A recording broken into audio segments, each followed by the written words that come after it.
Je voudrais aussi faire un commentaire sur l'attitude du gouvernement vis-à-vis de l'initiative du président de la commission d'évaluation des lois au Sénat, David Assouline, qui a fait un petit passage éclair à la seconde.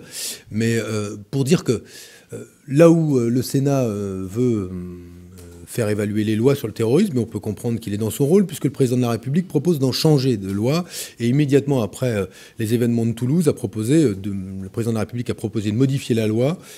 Cette commission, qui est une commission sénatoriale, s'est proposée d'entendre les patrons de la DGSE et de la DCRI, de la DGPN, pour évaluer ce qu'était l'efficacité des lois. Il y en a une quinzaine qui, aujourd'hui, concourent à la lutte contre le terrorisme. La réponse de ces hauts fonctionnaires a été une réponse, au départ, favorable, jusqu'au moment où leurs ministres de tutelle les ont empêchés d'être auditionnés.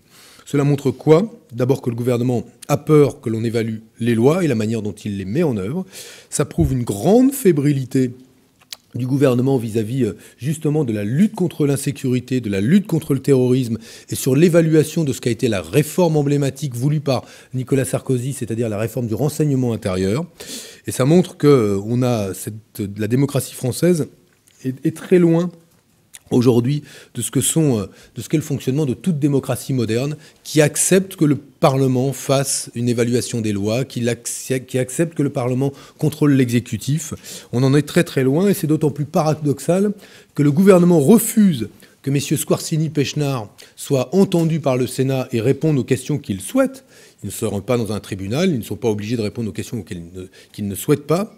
Eh bien, autant le gouvernement les empêche d'être entendus par le Sénat, autant il les autorise, voire même les envoie sur les ondes ou à la télévision, servir ce qu'est le discours officiel aujourd'hui en matière de lutte contre le terrorisme.